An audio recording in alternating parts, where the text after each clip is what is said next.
Today, I want to teach you some very common proverbs that will help you share a little bit of wisdom with others. That's coming up. Hey everyone, my name is Wes from interactiveenglishvideos.com, and we are all about helping you practice and improve your English skills. And today, I want to teach you some common proverbs. And if you don't know what a proverb is, they are these short little sayings that will offer some wisdom, advice, or just state some obvious truth.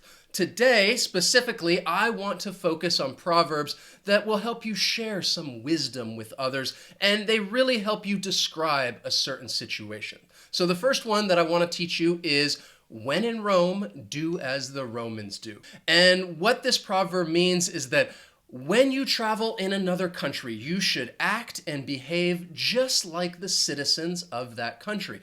It's quite common that this proverb will get shortened to just when in Rome. So if somebody makes a comment or a statement saying when in Rome, that's what they're talking about. This whole proverb, when in Rome, do as the Romans do. Let me give you an example. So in some countries like China, Japan, Korea, people may eat using chopsticks. And you are getting ready to travel there, and you know that you're going to be eating out at restaurants, and maybe you have never used chopsticks before, but somebody says, when in Rome, okay, when you go there, you need to try and use chopsticks. You need to try and really become a part of that culture while you're there. So I think this is a great proverb. It is a very wise proverb because it's going to help people really become more accepted when they are traveling in another country, and they're just less likely to do something that is inappropriate or possibly even offensive, because you're really trying to behave just like the citizens of that country. When in Rome, do as the Romans do,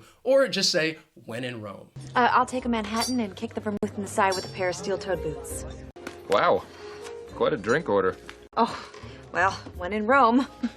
Then we have the proverb, two wrongs don't make a right. And this proverb is, you're basically talking about somebody who might want to get revenge on somebody else. So if somebody does something bad to you and you are upset and you want to get revenge, then somebody else might say, hey, two wrongs don't make a right. If you try to do something wrong and do something bad to this other person, it's just going to make things worse. So I think often in life, we all experience this situation where somebody does something bad to us and we think, oh, I want to get back at this person.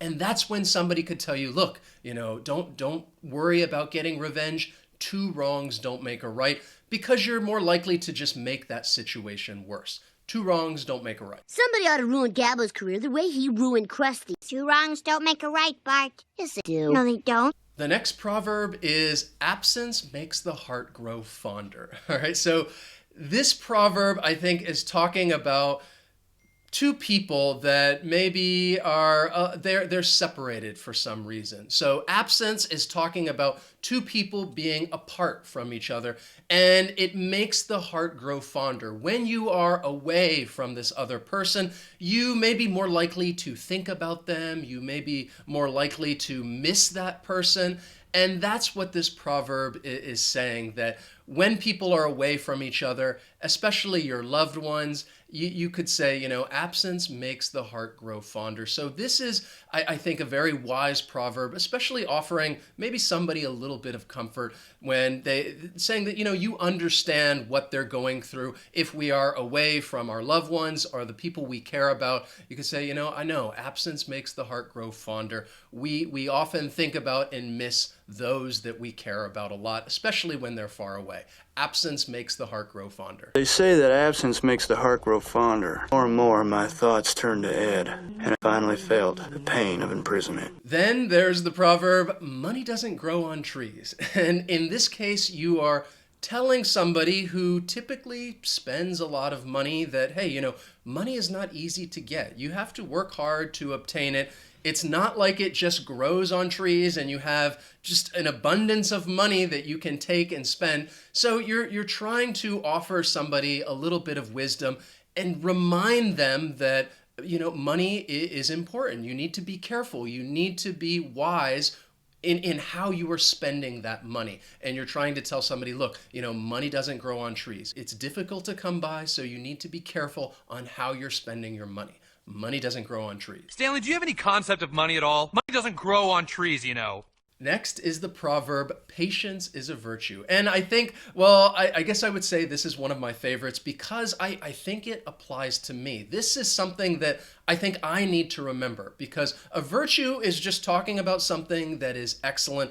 It is an admirable quality if somebody is virtuous. So you're saying that patience, the ability to wait for something, is a virtue. And I think that we all find ourselves in certain situations in which we just don't want to wait any longer. We must act right now. And in that case, somebody may say, look, patience is a virtue. You need to wait. You need to be patient. And like I said, I think of myself. Sometimes I don't like to wait. I just want to do something now. I want to finish something right away when I think in the back of my mind, I know that it's good to be patient and that it would be good to wait. And I would have to try and tell myself, look, patience is a virtue. It's a good thing to be able to wait. Don't give up easy, do you? Patience is a virtue. Then we have the proverb, early bird catches the worm. And you could probably understand this proverb based on exactly what it says. That birds, maybe they need to eat worms, and the early bird, the one that gets up first in the morning ahead of everyone else, is going to get that meal, is going to catch that worm. So if somebody's trying to share this bit of wisdom with you, they're saying that you need to work hard. You need to be number one. You need to get there before everyone else, and then you'll finish what you need to finish, or you will get the thing that you are looking for. For example, maybe you want to go see this very popular movie, and it's opening day. And you're not sure if you're going to get tickets or not. You could say, hey, early bird catches the worm. You need to get there early. You need to wait in line because patience is a virtue. And then at the end, you will likely get that ticket. Early bird catches the worm. Maybe we should get there ahead. Get out only. Early bird gets the worm. Then we have the proverb, beauty is in the eye of the beholder. And what this means is that the beholder is talking about the person who's looking at something. It's talking about their point of view, what they think. So if you say beauty is in the eye of the beholder, it just means that everybody has a different opinion as to what is beautiful or what may not be beautiful. Because something that you think is beautiful, perhaps a painting, maybe I don't think it's that great. And then we could say, well, beauty is in the eye of the beholder, that we all have a different opinion about what beauty means. It's different for each and every one of us. So in that situation where you may disagree with someone about, well, what is beautiful, you could then say, beauty is in the eye of the beholder. We can disagree as to what is beautiful or not beautiful. Beauty is in the eye of the beholder. Who's more gorgeous than you? Oh, Howard. Name one person. Her! Well, after all, beauty is in the eye of the beholder, right? Then we have the proverb, the grass is always greener on the other side. This is another proverb that you may often hear shortened, and people would just say, the grass is always greener. And what it means is that you are thinking about some other person's situation, and you think it's much better than your own, even though that's not true. And you would say, well, the grass is always greener on the other side with that person's situation, because maybe this person has a great job, maybe they have a lot of money, and you think, wow, their life is so easy, mine is so difficult. And that may not be true. Perhaps this other person has many other problems that you might not know about. So in that case, I think you're trying to give somebody a bit of wisdom and tell them, like, look, you should be happy with your situation. Even though you think that this other situation is much better, it may not be. The grass is always greener. It's funny. I used to stand in here and wish I was out there. Now I'm out there and I wish I was in here. Well, the grass is always greener. Yeah, except there's no grass out there. Next is the proverb, a picture is worth 1,000 words.